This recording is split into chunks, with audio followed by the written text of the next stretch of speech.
इस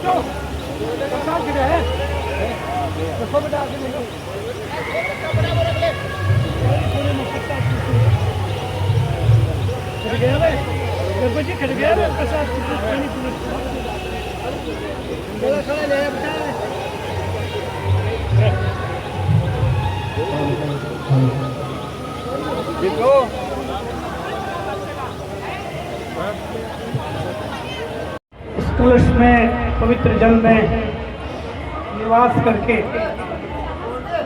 यहाँ आ चुके हैं और ये अब एक साधारण जगह नहीं। थोड़ा आराम कर लो, 2 शब्द सुन लो।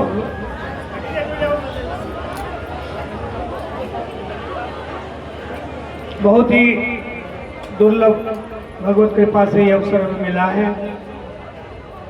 सुबह 5 बजे भी प्रार्थना स्तुति सत्संग होगा, ठीक 5 बजे सुबह। और दिन में सवा कथा का टाइम बाद में एडजस्ट कर लेंगे। थोड़ी 2 बात सुन लें। सबसे पहले मैं सभी माताओं बहनों को ब्रजबाला स्वरूप सब बालिकाओं को नमन करता हूँ। भाइयों को भी जिस कलश यात्रा में, मंगल कलश यात्रा में भागवत जी के साथ भगवान के मधुर वचन सुनते हुए आए हैं। माँ भारती के आंचल में बैठे हुए आप सब अहोभाग्य है, धन्य भाग्य है जो अमृत का उसका पान कर रहे हैं, उत्सव मना। नहीं तो दुनिया में विनाश लीला चल रही है, जान बचा बचा करके लोग छिप रहे हैं, भाग रहे हैं। बड़ी बड़ी बिल्डिंगें एक एक बम धमाके से उल्टी होकर के क्षणों शांति के लिए, इस उत्सव के लिए जो मना पा रहे हैं, अनुभव कर पाए, इसके लिए भगवान को प्रणाम किया करो, भगवान को धन्यवाद दिया करो। बदलते देर नहीं लगती। भगवान की प्रार्थना करें हमारा भविष्य में भी ऐसे प्रत्यक्ष में सहारा है, तो भगवान सदा ही सहारा है, और प्रत्यक्ष क्या सहारा रहेगा। अब भगवान चुप हो गए इस विषय में, भगवान मानो को ये सोचे भी नहीं थे। उद्धव के प्रश्न पर भगवान चुप हुए, और चुप होते ही भगवान अंतर्धान हो गए। श्री कृष्ण अंतर्धान हो गए।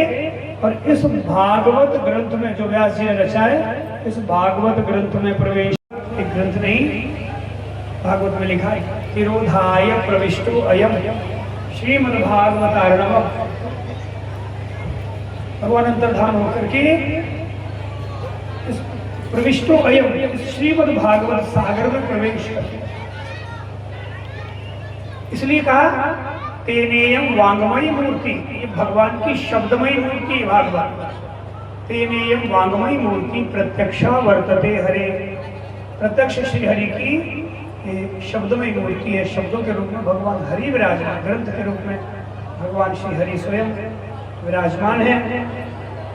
यहाँ परिक्रमा का रास्ता खोल देना चाहिए, शॉर्टकट में करना चाहिए, घूम फिर के थोड़ा खोल दे। बाद में परिक्रमा भी भागवत की, बहनें भाई बच्चे, जब आपको खाली समय हो, कथा से आगे पीछे का समय, उसमें आप भागवत की परिक्रमा भी दे सकते हैं। और ये भागवत का भक्ति का प्रिय कीर्तन है। श्री कृष्ण गोविंद हरे मुरारे, हे नाथ नारायण वासुदेव। इस कीर्तन को करते हुए भागवत की परिक्रमा दे, 9 परिक्रमा दे, 27 दे, 51 दे, 54 दे, 108 परिक्रमा दे।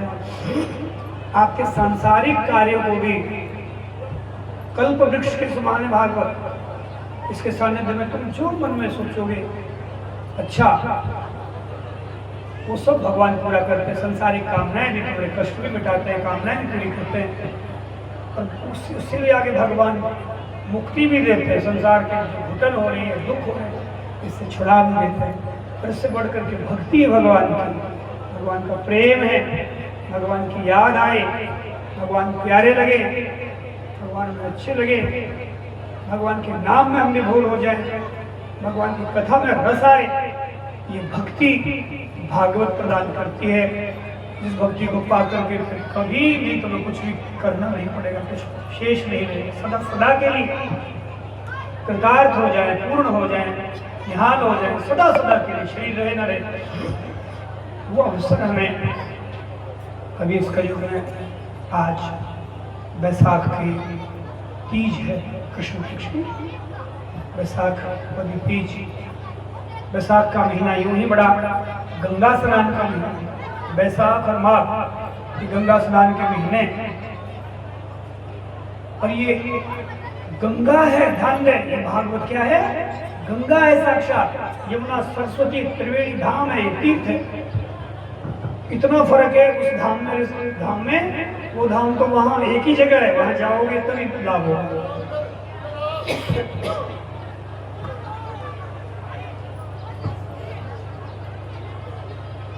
और ये धाम, ये भागवत त्रिवेणी धाम, भागवत गंगा धाम घर घर में आकर के, गांव गांव में आकर के हमें अवगाहन का, स्नान का अवसर प्रदान कर रहा है। एक स्नान कानों से होता है, ये स्नान आंखों से होता है, देखना है भगवान की झांकी देखनी है। कानों से भगवान की मंगलमय कथा, ज्ञान की सत्संग की बातें। आप में जो बूढ़े बड़े माताएं बहनें भाई हैं, मेरे जानते बहुत से आप स्वामी राम सुखदास जी का सत्संग सुने होंगे, दर्शन किए होंगे। काफ़ी बहनें यहाँ बैठी होंगी, माताएं भाई भी बूढ़े बड़े, जो पास में सीकर भी शायद स्वामी जी आए थे, उसमें तो दास भी साथ ही था, चौमासा हुआ था, तो शायद आपने स्वामी जी की भी सत्संग सुनी होगी, दर्शन किए होंगे। तो उन महापुरुषों की भी सन्निधि इस दास को प्राप्त हुई है। तो वो भी संतों की बातें जिससे जीवन तत्काल बदल जाए, जीवन में तत्काल प्रकाश हो जाए, धीरे धीरे नहीं, तत्काल तुम्हारी धूल मिटे और जीवन में उजाला हो। तो सत्संग की बातें भी हम भागवत के माध्यम से करेंगे। और सुबह 5 बजे भी आना सबके सब हो। प्रभात फेरी भी होगी। सुबह का कार्यक्रम पढ़ाया कथाओं में नहीं रहता है, हमारे सुबह का कार्यक्रम भी रहेगा 5 बजे, ठीक 5 बजे लगती 5 बजे, 1 मिनट ऊपर नहीं होता। प्रार्थना स्तुति होती है और 10 श्लोक गीता के पढ़े जाते हैं। आज भी यहाँ प्रार्थना हुई, सत्संग हुई, और उसके बाद सत्संग होगी लगभग 1.5 घंटा सत्संग होती है। सुबह 5 से 6:30 उस समय के हिसाब से। तो सत्संग में भी आना, बच्चे भी लाओ, ये बच्चे बहुत सीखेंगे यहाँ। ये तो स्कूलों में केवल अंग्रेजियाँ सीखेंगे, टाइयाँ पहनना सीखेंगे, हाउ हाय हेलो सीखेंगे, राम राम नहीं सीखेंगे, कोई बोलने नहीं देते वहाँ, और जींस पहनना सीखेंगे। यहीं पर बच्चे बच्चे यहाँ संस्कारित होंगे। इनको भी अवश्य लाओ, आपके फायदा रहेगा। यही बच्चे बैठेंगे, सीखेंगे, चाहे थोड़े ही बैठे। तो बच्चों को भी लाना। सुबह की 5 बजे के सत्संग में भी बड़ा उत्सव रहेगा। सुबह ठंडी भी रहती है, बहुत अच्छा मौसम रहता है, दिन में थोड़ी गर्मी हो जाती है, फिर भी नहीं, अभी बसंत ऋतु हुई, बहुत बढ़िया समय मिला। तो बैसाख का महीना विशेषता से भगवान की कथा गंगा में अवगाहन के लिए अवसर मिला है।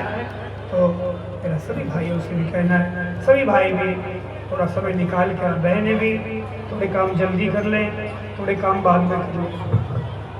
शास्त्रों में आया है 100 काम छोड़ के भोजन करो, 1000 काम छोड़ के स्नान करो, 1,00,000 काम छोड़ के दान दो, करोड़ों काम छोड़ दो, भगवान की कथा सुन लो, भगवान की भक्ति कर लो, भगवान को याद कर लो, करोड़ों काम छोड़ दो। क्योंकि काम जितने भी है कोई गिनती में नहीं आई। इतनी सारी उम्र झाड़ू लगा के, पोछा लगा के तुम रहो, कोई आगे गिनती में नहीं आएंगे। तो ये भाई तो बहुत अच्छी है, इतनी झाड़ू लगाई, कोई गिनती में नहीं आएगा, कोई पहचान नहीं होगी इन बातों से। कितने धार निकाल लिए, कितना मक्खन बिल हो लिया, कितनी चाय पी ली, कितना रुपया करोड़ कमा लिए, कितने मोटे मोटे पद पा लिए, आगे कुछ भी गिनती नहीं होगी। तुमने कथा सुनी कि नहीं, भगवान को याद किया कि नहीं, वही सबसे आगे पंक्ति में रहे। इसलिए मेरी बहनों भाइयों, ये अवसर मिला है, इसका लाभ सब लेवें। 4-5 घंटे कथा होती है, इस हिसाब से दम बांध कर क्या हुए, 3-2 घंटे नहीं, 4 घंटे 5 घंटे कथा अमृत बहेगा। मेरा विश्वास है तुम अगर श्रद्धा भक्ति से सुनोगे तो मालूम भी नहीं चलेगा कि तुम्हारे शरीर कहाँ बैठे है। ये मेरा विश्वास है और मैं देखता हूँ। तो सुबह भी आना, अभी दिन में 12:30 बजे से भागवत कथा यथा समय से ही होगी। अभी आप बहनें भाई सभी जुड़ काम कर लें और जल्दी जल्दी सवाल औरों को भी सूचना करें। ये कथा लाइव भी चल रही है, अभी कलश यात्रा में भी यूट्यूब चैनल में बच्चे भी देख सकते हैं। श्री हरि शरण जी महाराज करके यूट्यूब चैनल है, उसमें लाइव भी कथा चलती है। जो नहीं आ सके उनको आप इस चैनल के माध्यम से भी लाभ पहुँचाएँ, उनको सूचना करें। और बहुत धन्यवाद। शरबत की प्रसादी सब बहन भाई लेके जाएं। और मेरा कार्यकर्ताओं से विशेष अनुरोध है कि प्लास्टिक के गिलास यूज न करें। प्लास्टिक के गिलास बिल्कुल काम में नहीं लेवें, कोई दूसरा विकल्प ढूंढे स्टील के गिलास हो तो ये काम करें, क्योंकि बहुत कचरा फैलता है, बहुत कचरा। 1 मिनट का हम उसका प्रयोग करते हैं और ये प्लास्टिक 100 साल तक नहीं पिघलती, बहुत हानि करता है। इसलिए हो सके तो स्टील के गिलास हो, नहीं तो कोई दूसरा विकल्प ढूंढे, प्लास्टिक का यूज़ नहीं करें। और पानी की बोतलें प्लास्टिक की वो भी ठंडे पानी की वो काम में ले सकते हैं, जिससे सभी पानी पी लें। सियावर रामचंद्र भगवान की जय, और मुकुट बंसी वाले की जय। जय श्री राधे श्याम। तो कीर्तन की धुन तो लगा दीजिए। राधे राधे।